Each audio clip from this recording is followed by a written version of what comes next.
September 27th. The time is 2:05 p.m. I call to order the Administration Committee meeting with Councilors Abbott and Clark present as committee members. Good afternoon, ladies. Good afternoon. Good afternoon.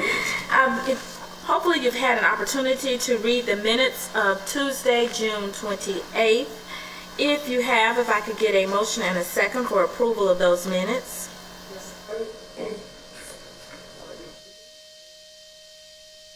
I move approval except to fix the spelling of minutes in... Oh, I see that. I'm about to misspell it myself. All right. Councilor Clark.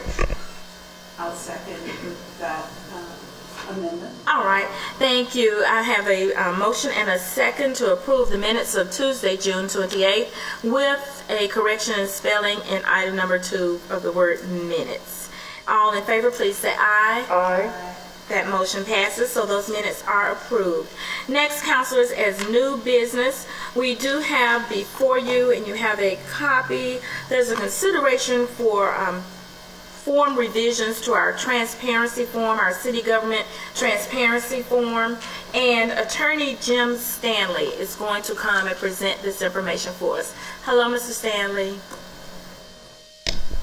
Good afternoon to the committee. I'm working with Attorney Keith Sheffield, I think, who's really spearheaded the project, but I was there at the inception of the original form, have a lot of institutional knowledge. I know that, for example, and she may know it, Councilor Abbott was actually the spark that led to the creation of that form back in around 2009.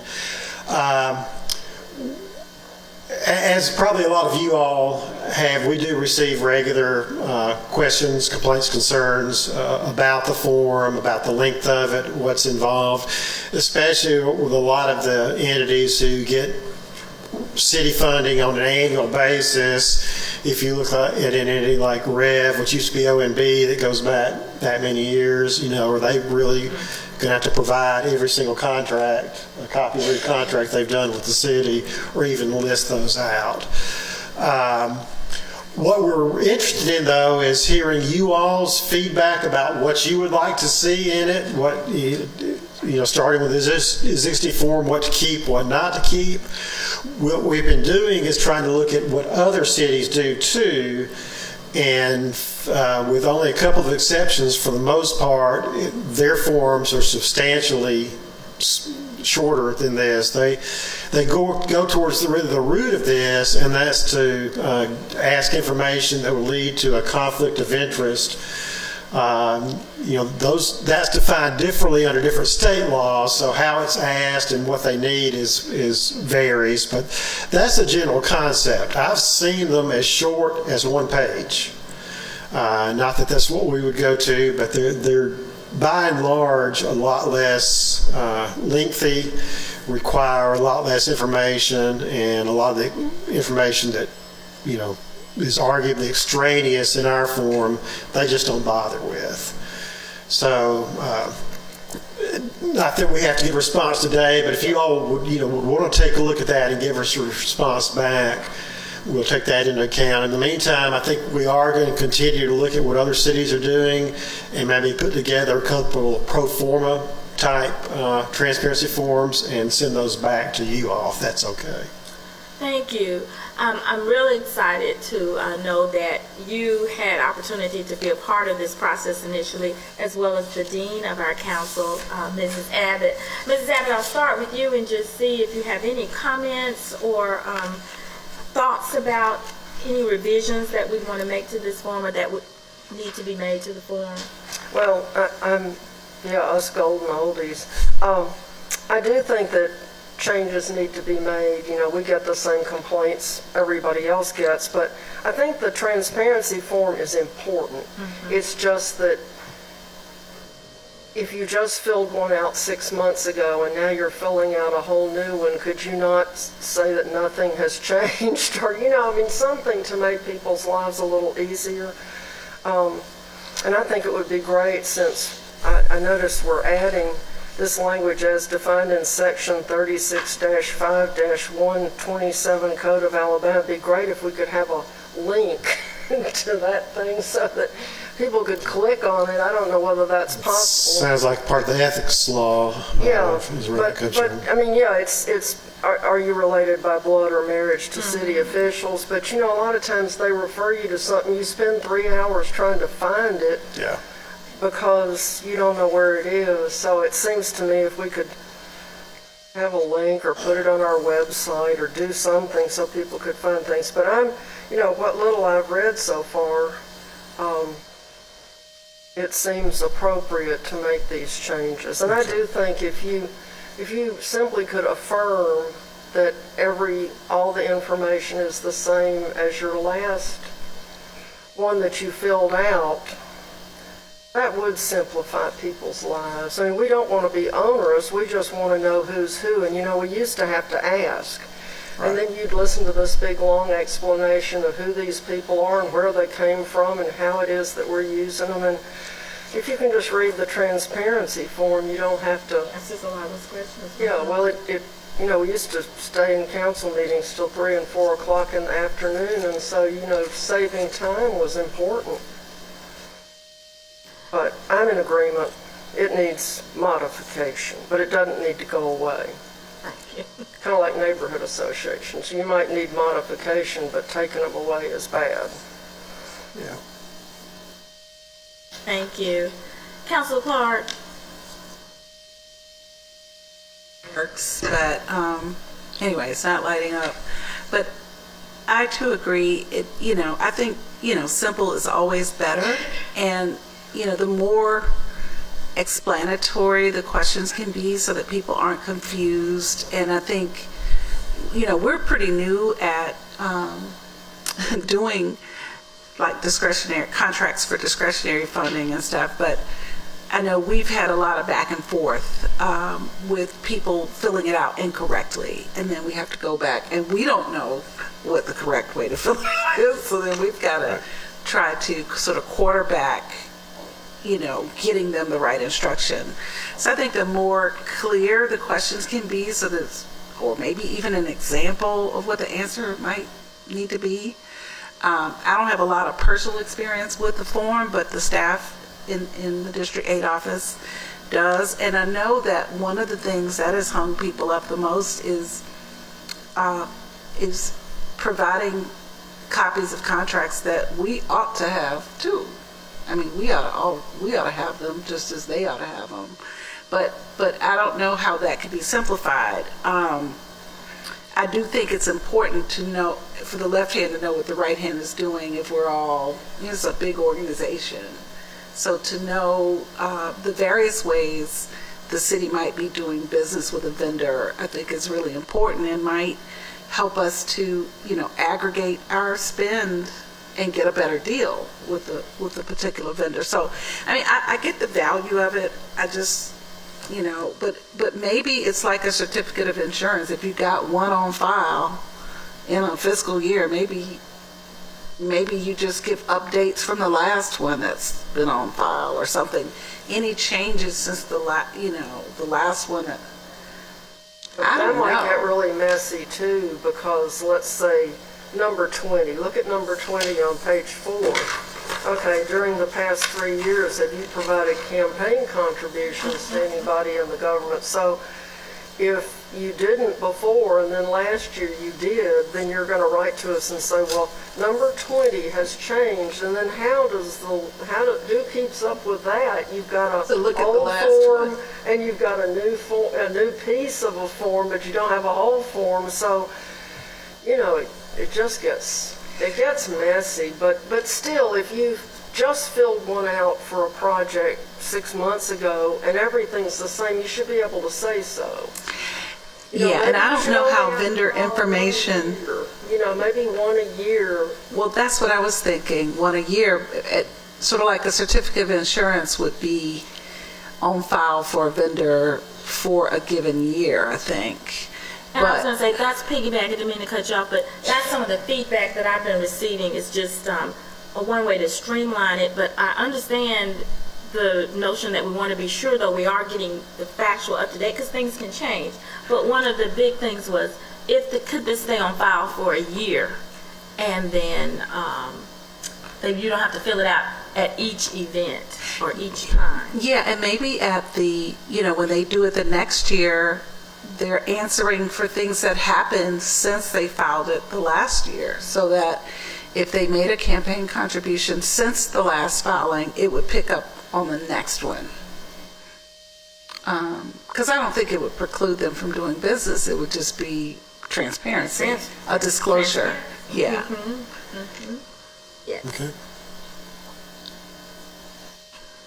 Well, what I'd like to do, you would like for us to provide comments or feedback. Yes. And I think what I'm hearing from the committee then is that we're all in agreement that there should be some changes made. And I was wondering, for a period of time then, could we just send this out to each counselor and then get their feedback? But with our coming forward from this committee is that we are in agreement that that form does need to change. Now, would the form have to come back to this committee for approval, or would it go to the full council? That's really up to you all. Since there's not a completed form, That we would recommend it Yeah. to the Okay, full council. all right. So, keeping in mind then, if we feel it's best that we recommend it to the full council, we could go out for the comments and have those to come back to us for a period of time, get that feedback to you, and then we could set our next meeting for what would be the proposed draft for our consideration. Is that okay, sure.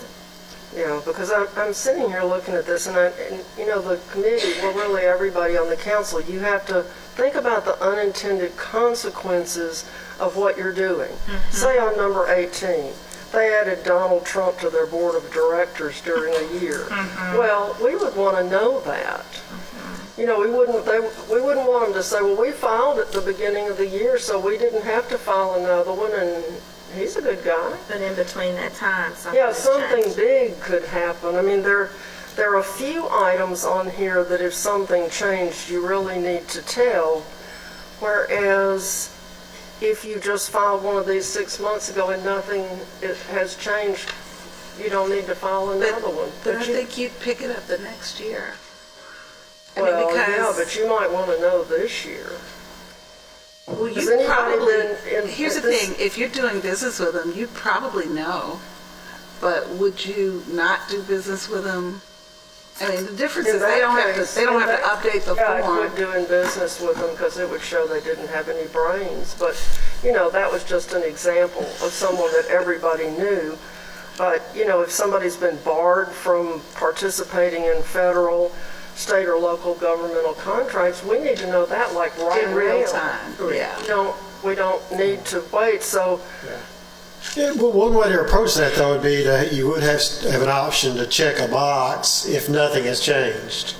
It's the same form that would have been before, and if there have been changes, then you need to submit the changes. Or maybe, when is the last time you filled out this form? Yeah. And then they put that date, and then if there's been no change since then.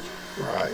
There's a little bit of a. we send them the one that we have on file, and they have to affirm that everything on it is the same, because, I just see that, we could get into a mess if we just say file it once a year and next year we'll catch your changes if you There's have a any. little bit of a catch-22 in, checking the box to say nothing's changed if this vendor had a contract in the past year, because that's new, but then that kind of puts you right back into the same cycle we're in now. So we'd probably want to think of a way to factor for that. Yeah. Well, I would, Madam Go ahead. President and fellow members, I would just say if there's some models that you've discovered that you think could get us where we'd like to be, and I know it might not be, I don't know, I'd just like to see some of those, a couple of those. We've got some. Yeah, I think that would be beneficial to us to just look at, because so much has changed over the period of time. I don't know the last revision. Is this the original document, or it's had some revisions, right? I think once it was adopted, it has not changed. When it was first presented, the questions about the lobbyists, which were really what triggered the need for the form in the first place, was not included. But it was whichever council committee asked that be included, and then, it was adopted. It was adopted by resolution too. It really should be an ordinance. I mean, that's more of a legal thing, but it's not in you can look in the city code and you're not going to find that requirement in there. Would that be a change we want to consider, or is Oh yeah, I think whatever is done should definitely be adopted by ordinance. So it's legislation of the council. Council Let me Clark? just ask, if right now people have to actually submit the contracts they've had with the city, right? Could we have maybe like a form where they could just say the date of the contract, the value of the contract, and maybe some kind of reference number, that we don't have to attach all that? Because I'm sure we have these documents on file in the city I clerks. think the current form already asks for that. It asks for that, and then you provide a copy of the contract on top of it. Ms. Kidd? Yes, Madam President. Mr. Sheffield, Elisa Smiley, and a couple other attorneys, we have been working on this, so I didn't know that it was coming before, so it's probably my mistake. But we have had questions, and I think the first one arose with Councilor Hunter 3 years ago, that it should be something that we were having to fill this out if someone got a contract twice in one fiscal year. So we wanted something to certify that nothing had ever changed before. And then, as what you're saying about the contracts, if we had the contracts on file, and if they were indeed being reviewed, then why are we submitting them again? And then another question that we had as relative to our contracts was some of the questions that were being asked did not pertain to the service performance of our contracts. So whether or not they got a $50 million government contract from the federal government, did that mean that, what was the significance? If we could have that explained. Maybe a question is, have you ever defaulted in performance on a contract, rather than how much money have you gotten from a contract? Those kind of questions we've been asking them, and Ms. Smiley and I worked on it, but she said there were other departments who wanted to weigh in, so I think she was pulled away, and then we started working with Mr. Sheffield, and scheduling became an issue. But this is an issue for us. The kinds of contracts that you all are carrying through on discretionary just doesn't warrant the level of scrutiny, and I can't see how they could get to all of the information to confirm it, especially where how much money and who else is supporting me. What does that really have to do with the performance of what you are getting for the services that we're asking them to give us? But maybe if they said, as they asked on your credit, have you ever bankrolled? Maybe that may be a red flag, but not how much money I got. I could have got $3 trillion. Is that a go, no-go for us? So I'm not sure. So I would like, since it is getting circulation, if you all are, I really would like to stay with this to see that if we could get a shortened form to some degree and some consistency, because I think last week we have someone who is sending the contract back for some reason, and we have 3, sometimes 4 people who are working to serve as non-counselors. So if everybody is not getting the same information, I'm having some counselors going through pretty quickly and others who are being stagnated. So I would like to stay with it.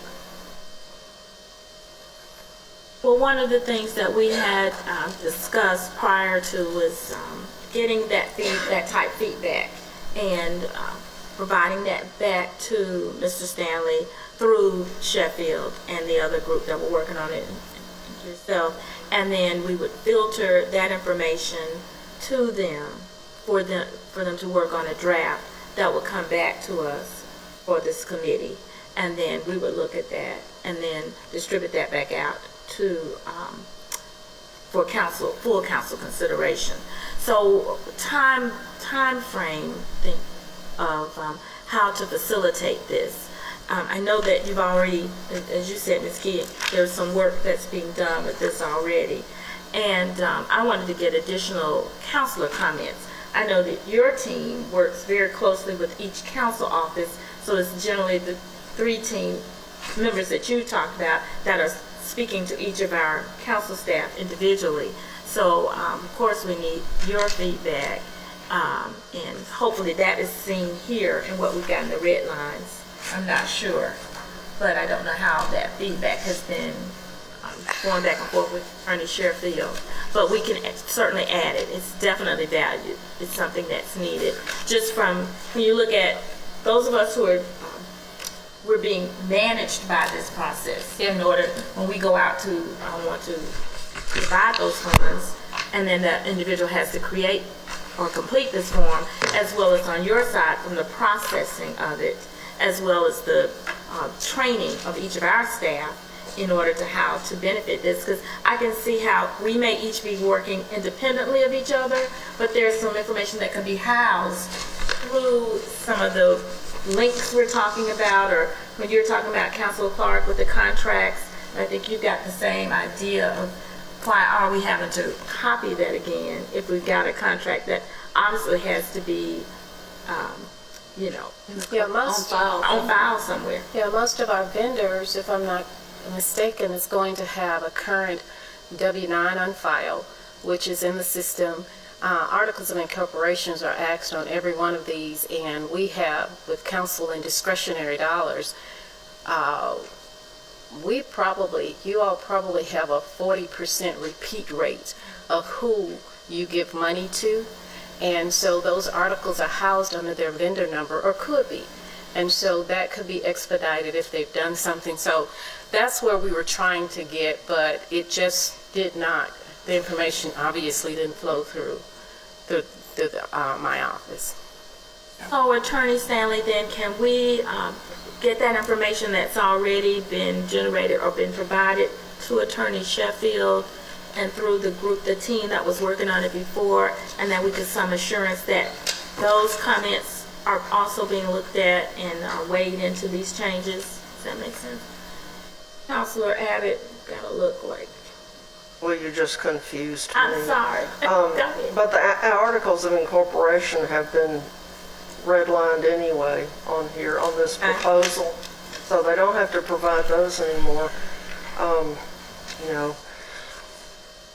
I just think we just need to sit down and read it and think about it, and then let all the council members read it and think about it. Because we want the information, we just don't want to ask for too much information, and we don't want to be burdensome, but we still want the information.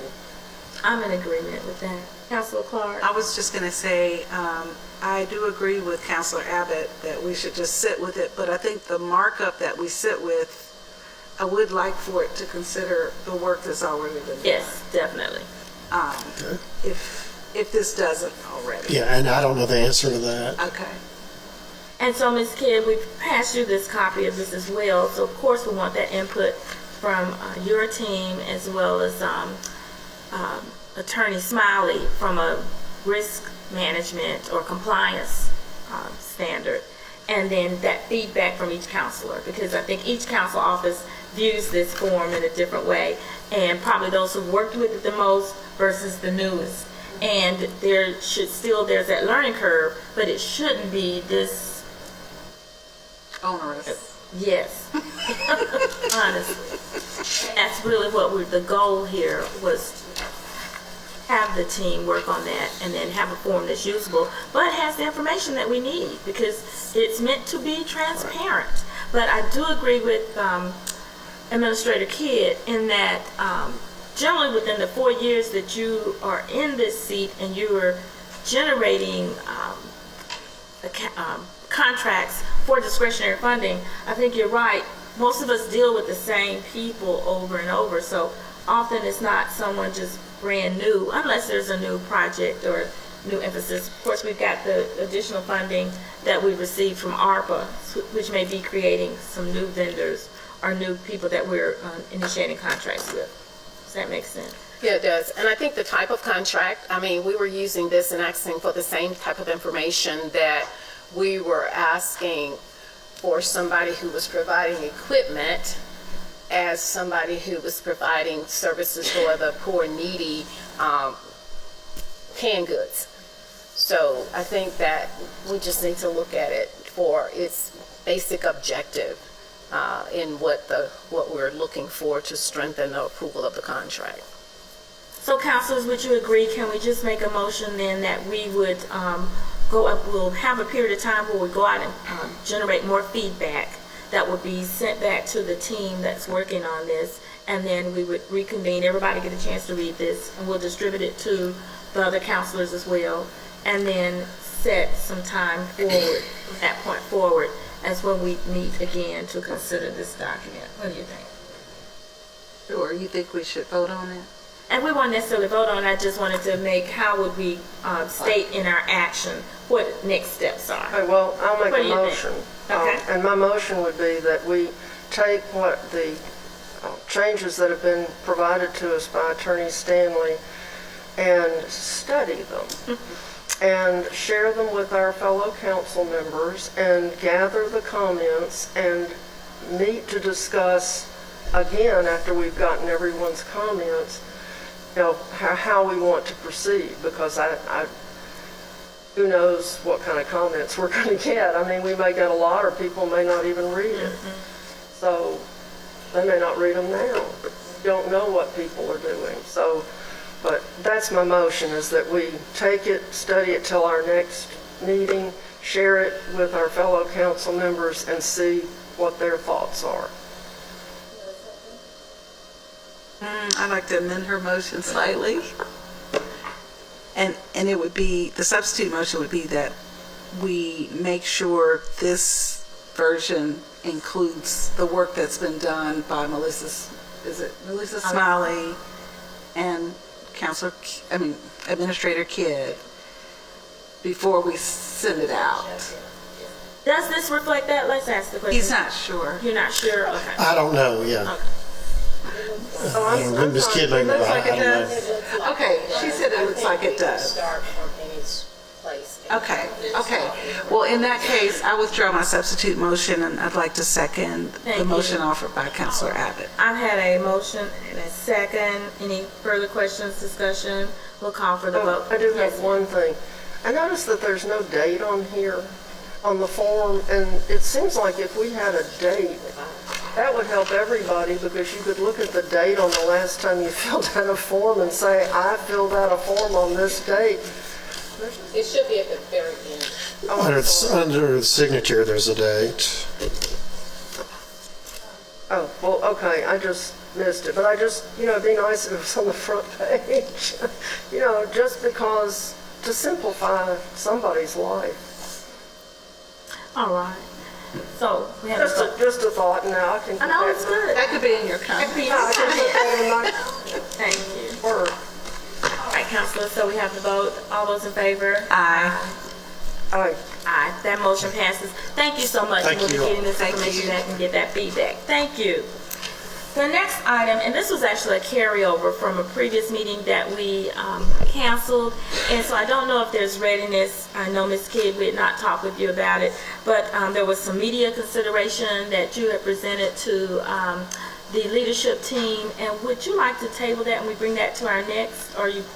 I would like to ask the administration committee, the stall on this now is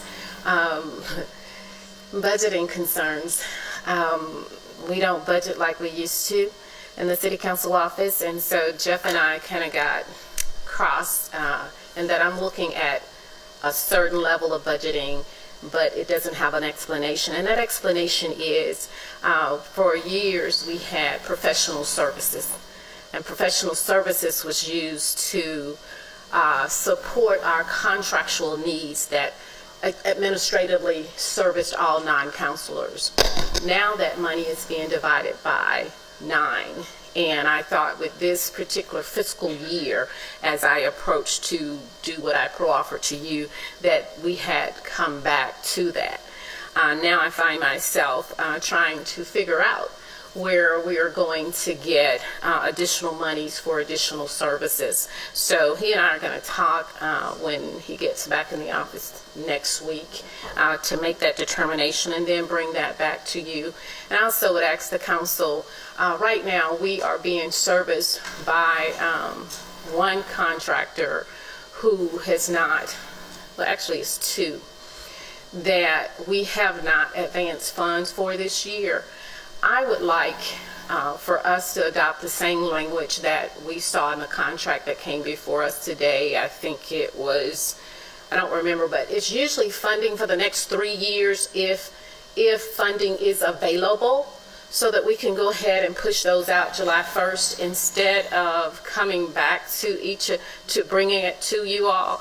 Yet it does gives me some pause, because I always like to work with every administration just to see if you still want to stay with that individual.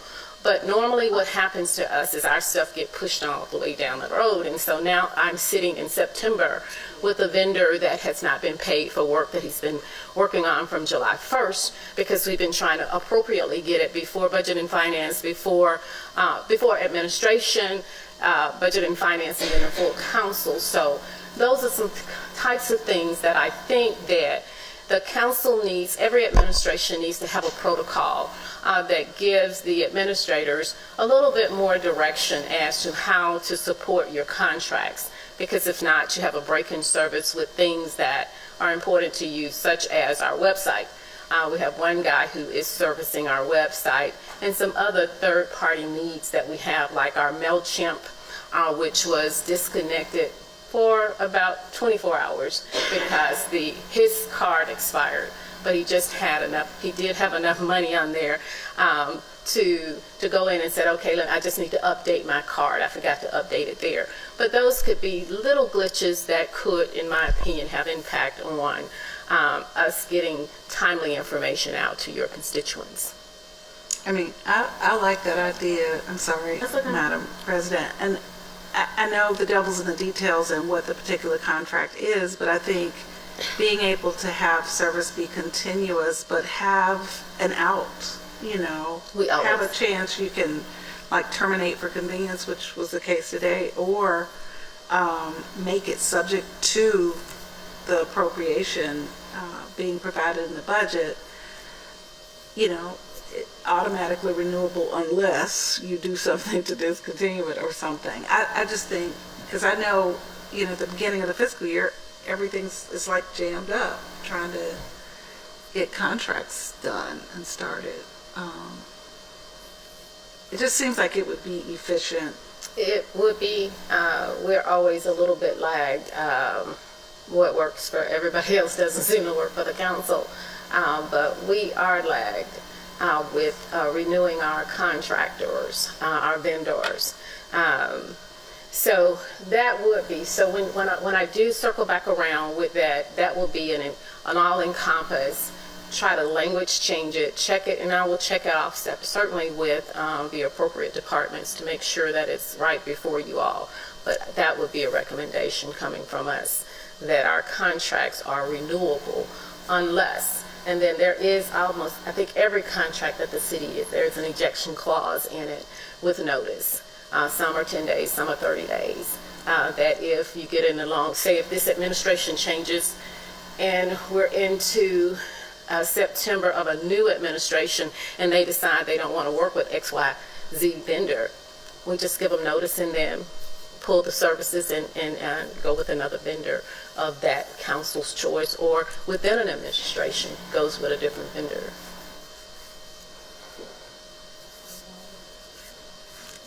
So that was just information. Regarding the professional services, now we started taking that money and dividing it up amongst ourselves for some very strange reasons. This idea that we need $100,000 more to spend on our districts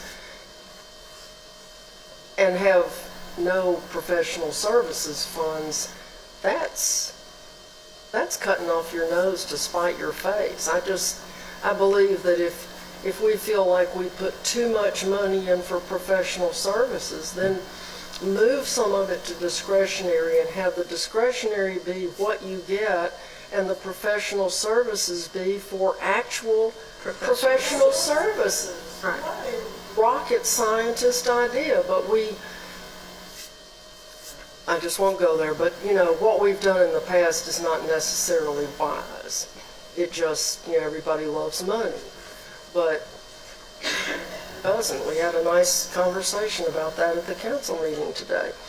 But, we're not 15-year-olds and we could do better. But I've always had a problem for the last however many years we've been doing it with taking all of our professional services money and just dividing it amongst ourselves. That seems, and then needing to donate some back when we needed to hire someone because we'd taken all the money. It did not make sense to me, but I'm just one of nine. I'm sorry. Let us know if you need us to make a donation in the meantime for your item number 3B. Well, all right. Well, what we'll do then, we'll proceed with, since this was just information only, there's no action required, and then we'll just let you continue to work, and then you'll bring this consideration back to us. That includes some of the things that we've been talking about and some of the, I won't say roadblocks, but issues that you're aware of that could make it a better system. As far as old business, counselors, I did provide you with a handout regarding, or just let me set this up to begin with. I did want us to consider, as the administration committee, looking at our city council meeting format. And quite often you'll see during the meeting, and maybe it's just a simple change as far as when there's presentations or there's opportunities that we'd like to bring people forward to make presentations or to provide us with information, how that is listed on our agenda. And most importantly, when we entertain community voices or wanting to allow speakers to come and address the council. There is an ordinance or city code that does describe what that behavior should be and what the information someone wants to bring to us, how it should be tied to our speakers list. So I've just passed this out today for your review. No action today, but you have in front of you order of business or excerpts from several other municipalities, and just wanted you to give some thought on what's being done in other areas and how we can strengthen this. I know that it's very important to each of us that we do want to get the feedback from our citizens. Most municipalities, citizens have to come and they're speaking to address the council regarding a specific agenda item number. But we know there are opportunities where residents will bring us a concern that really needs to get in front of the mayor or his team or administration. Most importantly, that's probably who that information needs to go in front of. And so sometimes they only get this opportunity through community voices. But I did just want to put this out in front of you. I know that practice that's been going on under my leadership of how we have been putting this speakers list out. I just want to be sure we're being fair and get the consensus of the council on which way we want to move. And so I just wanted to start that discussion and give opportunity for us to look at it from a standpoint of this council meeting is a business meeting. And so we are conducting ourselves in a certain way, but we want to be sure that also when people come to address the council, we have those expectations and of what that communication should be. So I just didn't want to know if you all wanted to have any dialogue or have any thoughts on that as we move forward. Well, I've been giving it a lot of thought because having sat in that chair and had to deal with some of the people that we've had to deal with, I mean, you would really like to be able to eliminate all the people who just want to grandstand or yell and scream or put on a show. But then you have legitimate complaints of citizens. Let's say somebody's been trying to get the city to do something that is its job, and the city, for whatever reason, they've just thrown up roadblock after roadblock. When the citizen gets so frustrated that they're about to explode, they ought to be able to come before the council and publicly state, this is the issue, this is the problem, this is what I've done, and this is what nobody will pay any attention to. I mean, it's sad that people get to that point, but I have known a lot of them. Sometimes I felt like I'm one too. Where you just try and try and try, and you seem to run into people who don't want to do their jobs. So, I've thought about how could we word it where we can not have to deal with the people who just want to see themselves on Facebook putting on a performance, and the people who have a legitimate gripe that's not on the agenda, but they need somebody to listen to them, and sometimes it has to be us, because when we all turn over and we look at the mayor or the joint chiefs of staff and say, and then usually something happens. But the poor person has gone through trying to, get something done. So I've been trying to figure out, how do you eliminate the bad actors and keep normal citizens who are trying to live in Birmingham and live a decent life? How do you differentiate between those? And maybe it's how often they can, because it's real, I've thought about language, what we could say.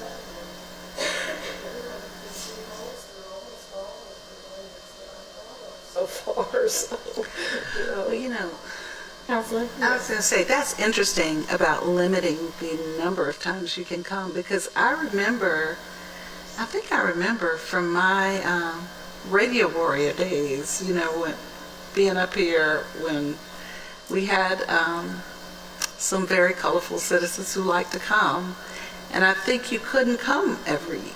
Well, you can't come every week now, but you could come every other week. So, but that's because we don't allow speakers every week. No, we allow speakers. Allow speakers every week. It's just how we put the list out. So I've not been putting the list out every week. Okay. First and third Tuesdays. Okay. So the list needs to go out every week, is my Okay. opinion.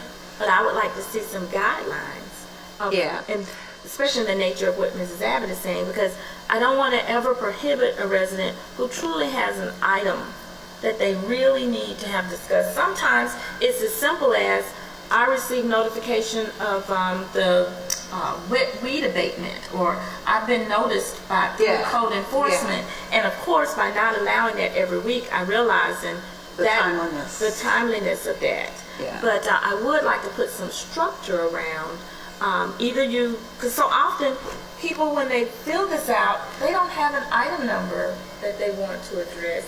And not everything is an agenda item number that maybe we need to hear as well. So, And sometimes they put something down and then they talk and they about talk about something totally else. different. So true.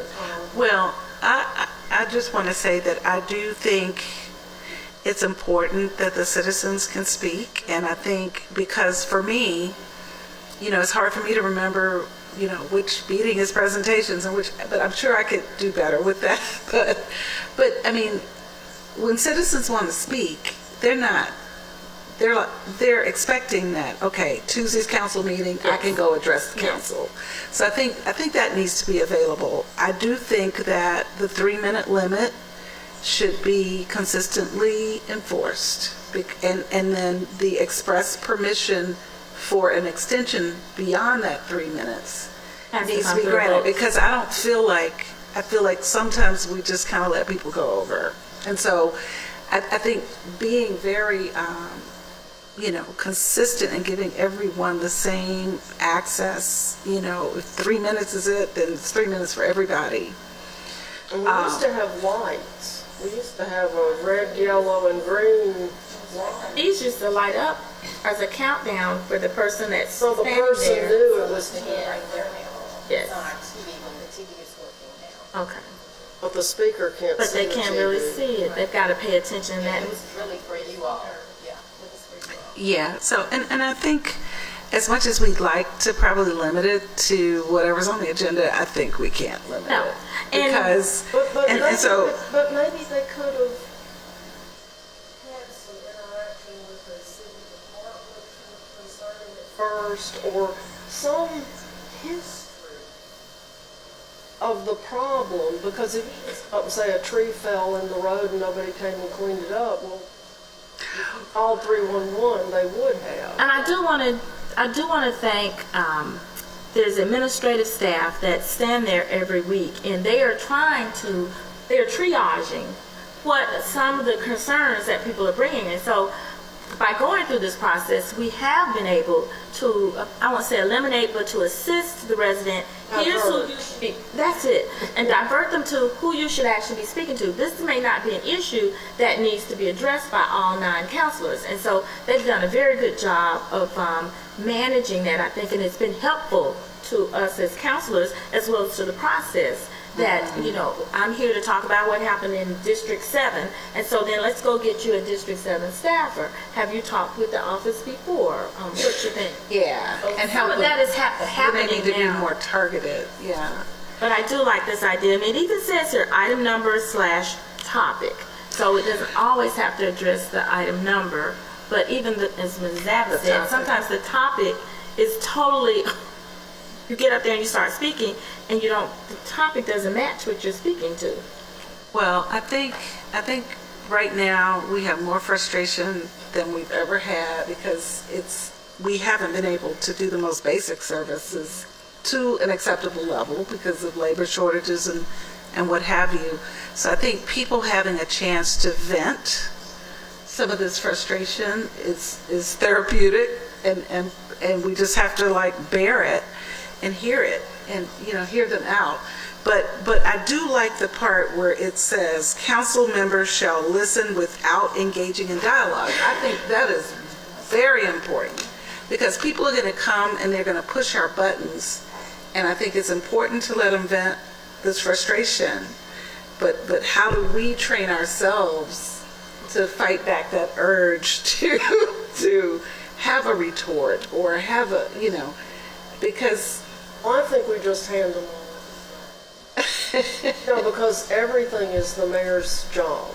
Nothing is our job except legislation and approving the budget. So the best thing, I think, is to hand them off to not to the mayor himself, but to the administration and say, can you have someone speak to this person if they're not a legitimate gripe? If they're just here because they're mad because we're not funding them, what can we do about that? Nobody can fix that. But if they have a legitimate issue, the person who's going to fix it belongs to the administration. They never belong to us. Mm-hmm. We don't have any people.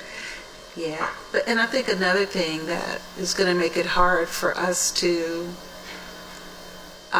be discerning about who gets to speak and who doesn't get to speak, or qualifying to speak.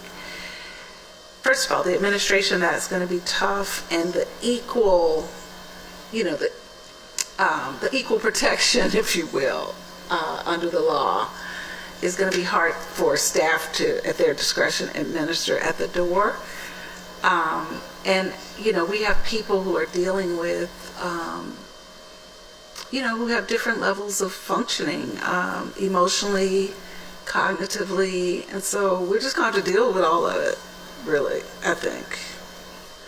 Within decorum, I think we should have some standards of decorum, profanity, raising your voice, And would you sign, addressing. would you sign up? This is on every form, every Okay. week, and it talks about that.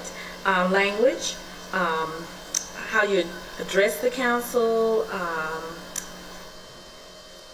any situation where you may be barred for further attendance. You're actually, that is there for you each week when you sign up. So, but I do agree with you on ensuring that we do follow what we have written already, the 3 minutes, and how that should be administered. When time is up, time is up. Yeah. And If we like then what you're educate our residents in practice what you're going to get up here and talk to us about so that we can get a full understanding of what your issue is so that we can relate it as it needs to be, because we want to address them and assist our residents in the concerns that they have. So I as the current chair of this dais right now, that is something that I will definitely take into, adhere to, and balancing out the 3-minute time requirement and just ensuring that residents understand we've already got an ordinance that speaks to the way that this should take place. We technically do. Maybe before we invite speakers up, we could recite, sort of like you do with the consent agenda, like read the decorum every time, just to remind people, like when you signed in, you agreed to blah, blah, blah, blah, blah, blah, blah. Because I think people need to be reminded. You may have to read it before you call each speaker up. Did you have a comment, Ms. Kidd? Well, that was definitely going to be one of the ones, is that I do think as you do the consent, I think you should read the decorum statement and you should activate your sergeant at arms, which is the police officer of the day. That if they do, because, too many times and this is a grandmama term, we swat a fly with a sledgehammer. It is not very many, but it is enough that come that just go and look for the camera. But I do think that there are concerned citizens who do want valid information and concern, and they have been triaging those out there very, very well. I also, and I'm sure you remember, Councilor Abbott, in my second year, we went through this agenda and we did change some things, the order of services, the order of the agenda, to move the speakers or to do something. I think it was to just cut down on the time, the speaker time, because when I came it was 6 minutes per council or all at one time, or 9 minutes or something. So we changed that. But I think that and we talked about at that time having speakers come, and it's hard on you all, and this was just talked about, that cameras didn't come up until 9:30. And so speakers could come and speak from 8:30 to 9, and then you guys went to y'all 9 o'clock pre-council, but that just got to be a long day for you all. And then when we talked about taking it to the end of the council meeting, well, at that time we were having 4 o'clock meetings, so you trying to listen to a speaker at 4 o'clock, that was too long.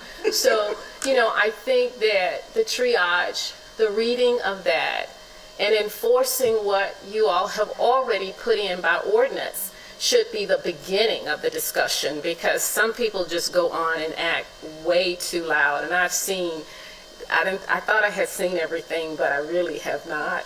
The camera was, they were getting on the elevator to leave and they were quiet. And the cameraman ran out. And when they saw the camera, somebody stuck their hand in front of the elevator door and voice just went way up and started the whole thing all over again. So there are some camera players. So I think we will continue to do the triage along with the mayor's staff. They're leading that, and we're sitting there taking note of that for you all. And I would suggest read the declaration in the Sergeant at Arms. I think that's a very good suggestion. I do, when we start talking about some of the demeanor that we've seen in recent weeks, and we know people get passionate when it's something that you're passionate about. You can begin to speak, and then that passion just overflows you. I do want to say that the National League of Cities, they did publish an article where locally elected officials are among some of the most abused and stressed type positions as far as getting feedback from individuals when they're faced with an issue. So it is out there that it is something that can be abused and can be, lead to, I won't say so much stress, as it can lead to confusion or disorder. It has led to, Madam President, we call this coming behind the rail. I've had some council administration that would allow me to tell people not to come Because once people get over here and that person out there don't know why that person came over here, people start reaching that and getting closer to our counselors. And National League of Cities, and I think in the city county manager also published that there has been not just abuse, it has actually been violent death with counselors from the constituents. So it is a concern of mine sitting out here, but I play to the temperament of the council, but no one should come behind that rail. I always try to get your attention and say, would you go to them? Because then I know you feel safe. But to just have somebody pushing and coming in, that is just not, that's not prudent for the overall safety of the council. Council Clark? I have a question about just your authority as president. Are these types of things like purely within your powers, your authority to decide, but you're asking our opinion? Well, of course I want to get consensus from the council. There are certain, just as being the chair under Robert's Rules of Order, it is your role to keep the meeting in order as far as the agenda, being sure that when people come, they start addressing individual counselors, or even we talk out of turn sometimes. You're supposed to be called upon or recognized by the chair before you begin to speak. And so that preview is out there under Robert's Rules of Order, but of course we do have an ordinance that talks about or speaks to some of this as well, or city code. Well, we have rules. Council actually has its own rules that nobody on the council even. We don't obey them. We have time limits on the amount of time that individual councils can speak. How many times?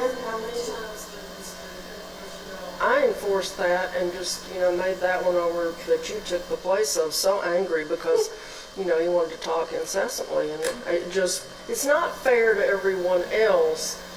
You have to be balanced, and the public speakers, some of them got to go on forever, and then some of them get cut off. You've got to treat everybody the same, in my opinion, and we do have rules that we pass. Now, it's not this same we, but this is a continuous body, and until the council changes our rules, we should follow our rules. But I would dare say that no one on this council even knows we have any. I'm sure they're in the binder that Cheryl gave, because we all got a binder when we came. I'm sure the rules are in there, but it's just that, Back and revisit that. Yes. It's just like dividing up the professional services money. We had strong-willed people who wanted to do things or didn't want to do things, and we just kind of quit.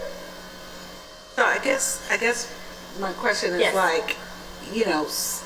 even though the rules say every meeting, sometimes you put this out, sometimes you don't. And that's And why that's your discretion. That's at your discretion. No. So that's why I want to adhere to the rules. Okay. But I want to have the guidelines out there for it. So no, that is not. The rules say it should go out. And so that's why I wanted to bring this before the administrative team, just to get your feedback from administration. And then I feel like as chair, I received good information today as far as ensuring that all counselors understand what those rules are, so that we can act accordingly.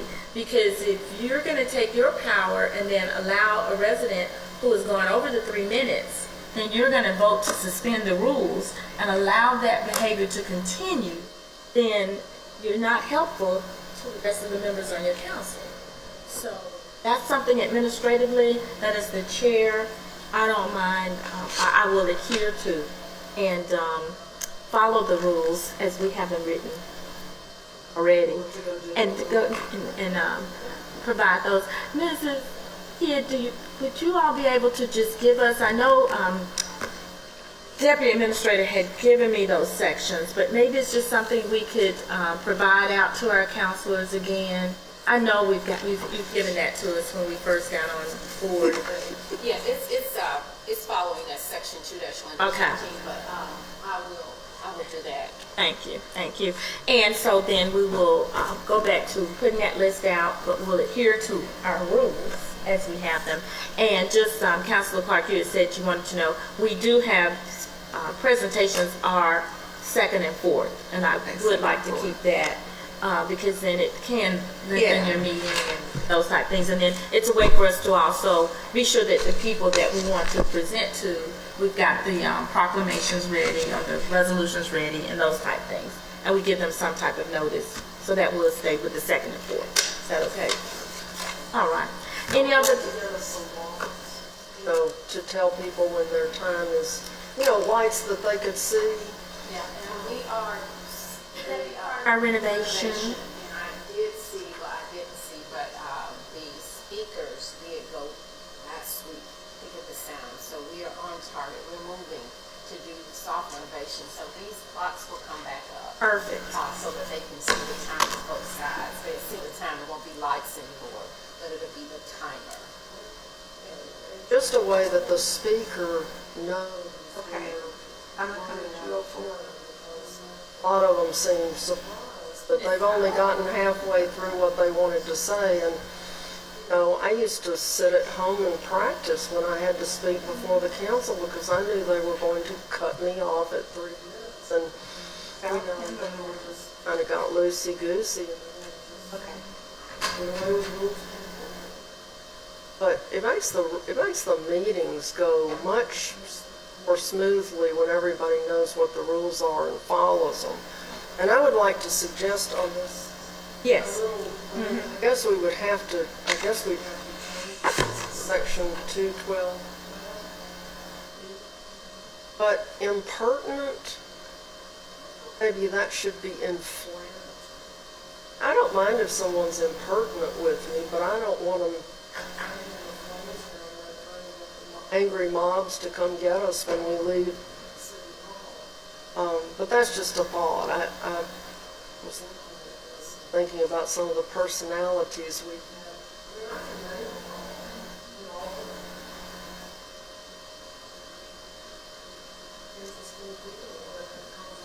over the years, and Yes, and Madam, Yes, Ms. Kidd. may I ask, what also helped to facilitate some of the confrontation is just as we would say, the chair would say, the mayor's staff is here, would you go and talk to them about weed abatement, because we couldn't do anything about it. But when the council would cut off a speaker and they had something to say, maybe if it was pertaining to one of the councilor's district, that councilor would say, I'm getting my chief of staff to come forward. So that ante-room, we are still discussing how we want to use that. With Texas and so forth today, a lot of the staff is staying in the back, but we used to have the lights where you could hit the light on the dais. And your person would be right these there. call buttons. Yes, call button. The person would be right there. So Okay. but each person had one staff member, and you could fit 9 people back then. 7 or Well, 30 you or can just designate one. make somebody, To or come, and it could just alternate, but I think that's a feature that puts your staffer close to you for any reason.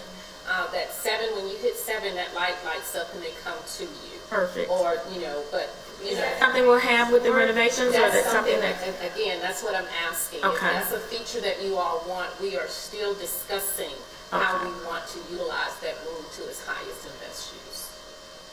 I would like that type of response or something. And that would give them a chance to have some they don't ever really get together. And this is getting tighter and tighter. So, I mean, but the problem because Martha used to sit, wait for me to need something. And all the assistants get in there and start chit-chatting.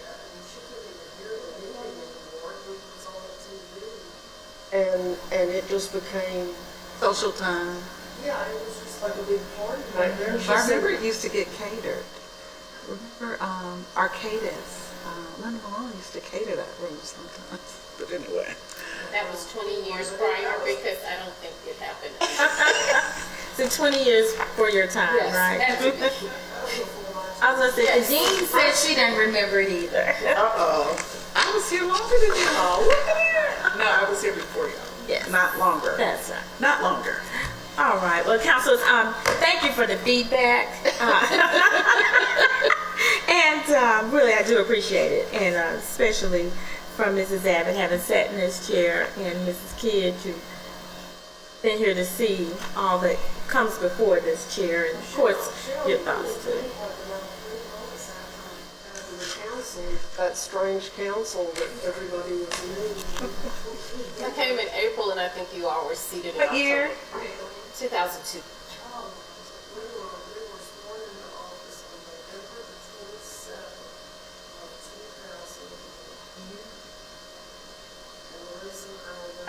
What's the check? That's right. Anniversary. Well, I think my date was March 3rd, 2000. Birthday. Oh, nice. Well, all right, counselors, thank you again for this feedback, and we'll just see how it goes from this point forward, from going back and resurrecting the placement of the list out, and then going with the guidance you've given about rereading the statement, and then we'll come back later and talk again if we need about any further action on this. Good.